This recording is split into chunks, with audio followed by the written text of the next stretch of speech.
estamos encerrando a votação de um dos projetos mais importantes que o deputado Pedro Paulo relatou aqui na Câmara. Ele integra toda aquela construção que o ministro Haddad fez por ocasião da votação do regime fiscal sustentável. E fizemos várias votações de projetos e matérias e nós sempre dissemos, nós vamos à Câmara, vai aprovar tudo e vai definitivamente contribuir com o plano de recuperação econômica que o Haddad apresentou desde a PEC da transição. Portanto, foi uma vitória enorme, espetacular.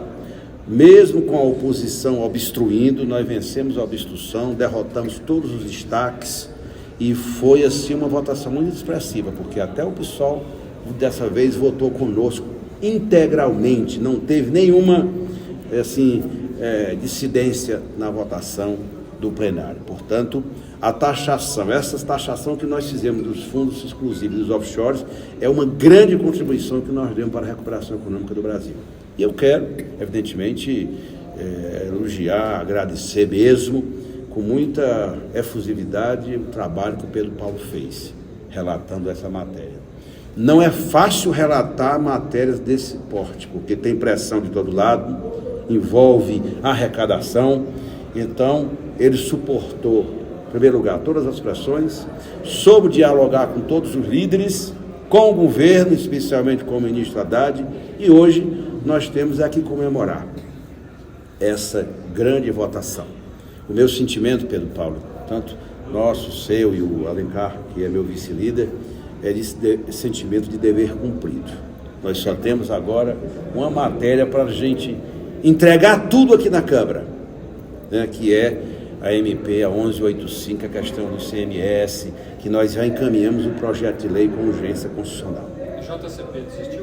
Não, isso aí não está ainda, nós estamos discutindo ainda com o ministro Haddad. Já votamos coisa demais, já demos as condições para o Haddad comemorar o esforço que ele está fazendo de recuperação da economia brasileira. Por último, antes de passar aqui para a palavra ao nosso relator, comunicar à imprensa pela forma transparente com a qual nós nos relacionamos. Eu vou fazer uma cirurgia na próxima semana, é uma cirurgia simples, mas é do quadril. Estou aproveitando contigo, vou passar uns 15 a 20 dias ausente aqui da Câmara e quem vai ficar respondendo por mim é o meu vice-líder Alencar Santana, de São Paulo. Mas quem tem os líderes que nós temos e quem tem o Pedro Paulo, economista, do lado, as coisas tendem a continuar dando certo. Portanto, eu quero agradecer muito ao presidente Arthur Lira, aos líderes da base e especialmente o relator. E elogiar, né, Pedro Paulo, o esforço que o ministro Haddad fez no dia de hoje, conversando, cedendo, enfim, eu acho que nós estamos numa construção definitiva da recuperação econômica do Brasil. Portanto, muitíssimo obrigado e eu passo aqui a palavra para o nosso querido relator. Muito bem. Obrigado, meu líder. Parabéns. Bom, boa noite. Em primeiro lugar, acabou agora a votação do último destaque, líder. Líder Guimarães e líder Alencar. Votação encerrada. Eu acho que, em primeiro lugar, eu queria agradecer, líder, a designação do presidente Lira, o oferecimento do meu nome para relatar esse projeto, por Vossa Excelência, pelo líder Guimarães, pelo líder do meu partido, Antônio Brito, e por ter dado esse desafio. Não é simples. Eu não tenho nenhuma dúvida, em várias falas nós escutamos isso aqui, Alencar, a história que nós estamos fazendo, a quantidade de vezes que esse projeto veio à pauta e que se interdita esse debate, não se consegue chegar a consenso de promover justiça na tributação daqueles que são sim super ricos, daqueles que têm os fundos exclusivos, que têm os investimentos em offshore. Quantas e quantas vezes se tentou e não se conseguiu aprovar. Então, eu acredito que essa etapa foi uma etapa difícil, é um projeto denso, complexo, que envolve interesses. Só para dar um número aqui, nós estamos falando de patrimônio líquido de fundos de investimentos de 8 trilhões. Quando a gente fala de fundos fechados, 2 trilhões. Quando a gente fala de fundos exclusivos, 1 trilhão. E offshore, outro trilhão de reais. Então, imagina o tamanho da mexida que nós estamos fazendo. Isso tem, obviamente, um impacto importante na arrecadação. São quase 20 bilhões de reais só em 2024, o que completa esse essa estratégia do ministro Haddad, do governo, de compor ali as suas metas, de zerar o resultado primário, de executar o orçamento do ano que vem sem percalços. Então, esse é um trabalho fundamental em parceria com o parlamento, da gente aprovar essas medidas, que são medidas que geram receita, mas medidas que trazem justiça, é importante se dizer isso. O que nós fizemos aqui é criar uma justiça entre aqueles que pagam o tributo, como a grande parte dos investidores do Brasil, e aqueles que tinham esse benefício de diferir eternamente o imposto que os demais pagavam. Então, nós, depois de longa negociação aqui com os líderes, ouvindo o governo, chegamos a esse acordo. Eu acredito que nós avançamos agora nos últimos dias nos ajustes que foram feitos no relatório. Eu posso citar aqui o acordo que nós fizemos com a bancada do agronegócio em relação ao FIAGRO. Encontramos ali uma justa medida para que nós continuássemos incentivando o FIAGRO a promover crescimento, a continuar crescendo e gerando investimento para o setor do agronegócio, para o setor imobiliário também, no caso dos FIIs, com a junção de 2 novos mecanismos, que é o aumento da cota de 50 para 100, mínima de cotistas, e também os 30% dos parentes até 2º grau. Nós avançamos também numa questão que eu reputo importante, que é a simplificação, a harmonização das alíquotas dos fundos que são fundos domésticos, onshore, dos fundos no exterior, dos offshore. A gente alinha as boas práticas internacionais, recomendações da OCDE, que nos alertam que é importante que o mundo caminhe na direção de não discriminar esses investimentos com alíquotas diferentes. Então, isso foi importante, mas ao mesmo tempo que nós alinhamos essas alíquotas, líder, nós também aumentamos a tributação do estoque de 6 para 8, colocamos a alíquota de rendimentos em 15, mas a atualização do estoque em 8. Então, eu não tenho nenhuma dúvida que isso foi algo que nos coloca na direção das melhores práticas na tributação de fundos de investimento. Então, eu tenho várias outras coisas em relação ao projeto, mas eu quero dizer que, sem dúvida nenhuma, trazer essa vitória, que é a vitória do governo, da base, é a vitória do parlamento em avançar nessa tributação e que não existia, e sem dúvida nenhuma eu acredito que agora o governo cria condições de promover os ajustes que prevê a regra fiscal na direção do resultado primário zero, na direção do cumprimento do seu orçamento de 2024, e agora estamos preparados para as próximas pautas, não é isso, líder? E tem muita coisa para aprovar aqui para que a gente possa botar o Brasil na direção correta. Então, mais uma vez, muito obrigado aí, estou aberto a perguntas. Eu queria primeiro entender no artigo 17 do Estatuto de Recursos, deixar uma alíquota mais alta para recursos com prazo de menos de 1 ano. Você pode explicar melhor o que é essa alíquota menor, ou essa alíquota diferente do prazo menor? Nos fundos exclusivos? Sim, na verdade, isso é a mesma regra que existe para os fundos abertos, porque ela é baseada no tempo da aplicação, né? Quanto mais longo prazo, a média dos ativos que estão no fundo, a alíquota é menor, a alíquota é regressiva. Isso tem uma justificação, porque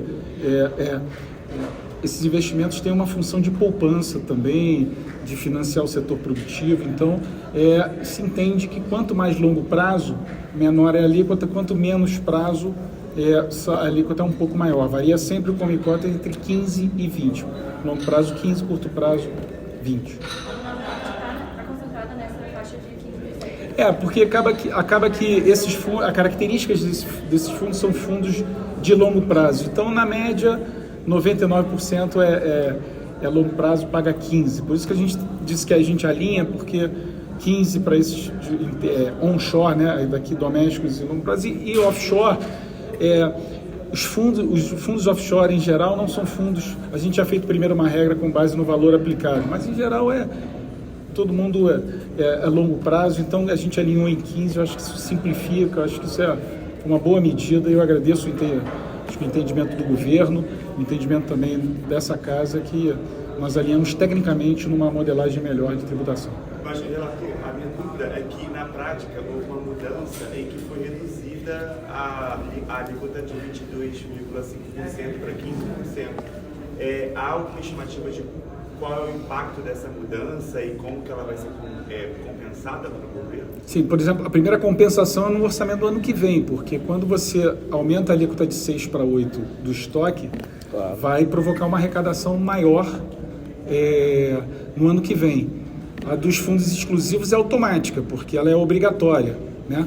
Agora, a dos fundos offshore, ela é facultativa. A gente entende, a nossa percepção é que mesmo uma alíquota de 6 para 8 mantém o incentivo desses investidores de atualizar seu patrimônio, porque é um desconto muito expressivo de atualização patrimonial. Você imagina, por exemplo, quando um investidor desse repatria o capital, se ele for enquadrado como pessoa física, né, se ele quiser pagar o imposto de pessoa física, ele paga 27,5%. 27,5% para 6 é 80% de desconto para atualização patrimonial.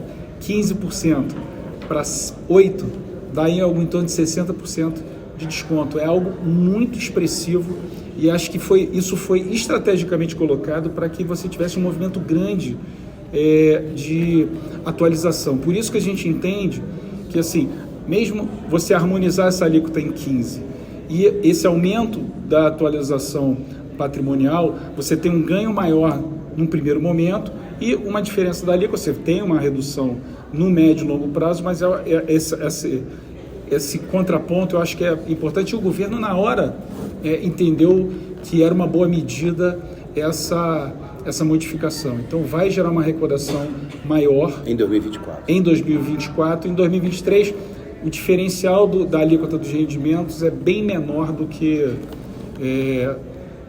É bem menor, porque essa alíquota, essa diferença de 22 para 15 é sobre o ganho, sobre o rendimento. E a atualização do patrimônio é sobre todo o patrimônio declarado. Entendeu? Então, nessa conta, ganha mais o governo numa atualização patrimonial do que nesses rendimentos pingados ano a ano. O relator tinha estimativa inicial de 20 milhões juntando offshores e fundos exclusivos para 2024. Tem algum valor aproximado que o senhor pode falar? Assim, o que eu posso te dizer a princípio é que nos fundos exclusivos já tem um ganho, porque você tinha uma alíquota de 6, agora você tem uma alíquota de estoque de 8. Então, e é obrigatório. Então, nós teremos, por exemplo, já em dezembro... Vai para cima de 13 milhões? É possível que sim. Mas É possível que sim. 10 do governo? Não, era 10, estava 6, e nós voltamos a alíquota para 8. Mas a previsão dos 13 bilhões Era com 6 já, era com Era com 6. seis. Com 6. Então, O governo mandou 10 sim. e na negociação nós baixamos para Primeiro 6 seis, e ele inteligentemente, como alterou a outra, botou para 8. Sim, É muito mais compensável para 2024. exatamente. E, assim, a gente não rodou a planilha, Mariana, mas é meio óbvio que isso vai dar uma... vai Já dar em uma- dezembro, né? Um terço. Sim. 6 para 8. Sim. Mas com esse texto da Câmara está mantida a previsão de 20, juntando as duas. Não, eu acredito que deve ser superior a 20. Sim. Porque é difícil de você cravar em 20, porque no fundo exclusivo vai ser mais. Porque está dado, é obrigatório. Agora, no offshore, você tem um fator que não é obrigatória a atualização do estoque. Então, eu sair de 6 para 8, a gente entendeu que 6 a gente viu um grande incentivo para que eles atualizassem o patrimônio, e 8 a gente também entendeu que há um grande incentivo, ainda há um desconto enorme para se atualizar esse patrimônio. Então, a gente entende que o ganho pode ser maior do que a soma dos dois ganhos, do fundo exclusivo do offshore, seja maior do que estava previsto inicialmente. Só para ter outro dado aqui, que é o seguinte: quando o governo, é importante dizer para vocês aqui, quando o governo mandou a MP da dedução da tabela do imposto de renda, o governo mandou taxação só dos offshores, né? Sim. Que era para compensar, ter a receita correspondente àquele impacto de 3,5 bi. Que nós retiramos daquela medida provisória os offshores, encaminhamos os offshores no projeto de lei constitucional e tiramos uma outra medida provisória dos fundos e jogamos dentro. Foi uma peça muito bem, inteligentemente trabalhada, para que, ao invés dos 3,5 bi, nós chegarmos com essa construção que o relator fez, podemos chegar a 18, 20 e pouco. Então, é uma grande vitória. Vocês não têm noção do simbolismo disso, que a Câmara, pela primeira vez, teve a coragem de taxar, gente. Tem mais uma pergunta. Na conversa que o senhor teve com o ministro Haddad, o senhor chegaram a tratar novamente de JCP, de futuros projetos aqui para a Câmara, ou esse assunto não foi abordado? JCP é uma das propostas que o governo encaminhou para essa casa dentro daquela estratégia de arrecadar os 168 bilhões, né, suficientes para cumprir o orçamento e o resultado primário. Está ali. Inclusive está lá na tabelinha o fim da JCP, esse tem lá um valor de 10 bilhões e 400, e a gente... o que aconteceu nessa discussão, vocês acompanharam, eu tentei trazer a JCP também para a gente juntar tudo offshore, fundo exclusivo JCP, só que a gente ainda estava numa discussão não tão madura sobre, em não sendo o fim da JCP, qual seria o outro projeto, qual seria a alternativa. O governo nos mandou uma proposta, que é uma proposta que alinha com o que o mundo está fazendo, mas a gente não teve tempo suficiente de amadurecer essa proposta. Eu acredito que agora, não só a liderança do governo, como o presidente, vão voltar a pautar esse ajuste da JCP. Quem acha que a gente vai ficar empurrando com a barriga esse tema e não vai tratar, o governo já deu vários sinais que vai tratar desse tema, o parlamento também, e acho que a gente tem que tratar logo. A última coisa, e quem imaginava, quantas vezes vocês me questionavam que o governo não tinha base, e eu dizia, vamos esperar o painel. Não tem 300, não tem 257. Eu acho importante destacar que a Câmara entregou até agora mais de 90% de tudo que o nosso governo encarava como necessário para fazer cumprir as metas fiscais e econômicas. Isso é muito importante. A Câmara, que no passado era considerada um inferno, eu estou vendo mais o céu presente aqui no Salão Verde. Tá bom? Eu gostaria de saber se esse placar seria dessa forma, se na manhã de hoje a Rita Serrano não tivesse demitida. Nós votamos matérias tão complexas como essa, sem tirar, na época não tinha esse negócio de caixa econômica, nós votamos o CARF. Sabe com quantos votos nós aprovamos o CARF? Com mais de 400, o arcabouço, o novo regime fiscal, o arcabouço fiscal, a reforma tributária, cada coisa no seu devido lugar. Não foi por causa de nomeação de A ou B ou de saída da Rita Serrano que teve essa votação aqui. Mas então por que não votou ontem? Porque ontem precisava acordar o último destaque, que era uma discussão que tinha com o FIAGO, com a Fundação, com a Frente Parlamentar da Agricultura. É claro que aí vocês especulam, é para vocês especularem, foi por isso, foi por aquilo. O certo é o seguinte, parabéns para a Câmara, parabéns para o Brasil. Hein? Dos criptativos da emenda 26. Relator, por favor, relacionada à questão da única emenda que o senhor aceitou. Eu queria entender, basicamente, por que o senhor aceitou? Porque é uma emenda que acho que dialoga com transparência, com boas práticas de informação dessas operações. Eu acho que não tem impacto de arrecadação. Foi uma emenda que eu entendi que ela... transparência é sempre bom, né? Então, não achei que... Eu recebi outras emendas sobre criptoativos. Recebi emendas de criptoativos para ampliar a isenção. Recebi emenda de criptoativos para tirar da variação. Eu recebi uma emenda que era variação dos criptoativos para ser descontado como cotas, não acatei. Mas essa, como é uma emenda de dever de transparência, eu acho que é boa prática, né? Sobre MP 1185 agora, que deve ser o próximo foco. Pela frente agora que tem é MP 1185. Como é que estão as conversas sobre esse projeto? O Haddad fez uma reunião importante ontem com os governadores do Nordeste. Vocês devem ter acompanhado, porque esclareceu muita coisa do que está nela, e agora o projeto de lei com urgência constitucional está tramitando, o presidente Lira vai definir o relator, e na hora que definir o relator nós faremos o mesmo trabalho que o Pedro Paulo fez, para que a gente conclua essa votação até o final de novembro. E para semana que vem tem votação prioritária para o governo, Lira? Aí o presidente define, nós vamos ter a reunião dos líderes amanhã para definir a pauta da próxima semana e da outra. O governo vai pedir algo, o senhor vai reivindicar alguma pauta para a próxima semana? Amanhã a gente vai apresentar no Colégio de Líderes 9 horas o conjunto dos projetos, que não tem nenhum que tenha assim, incidência econômica ou na economia, mas vamos votar outras coisas, tá bom? Obrigado.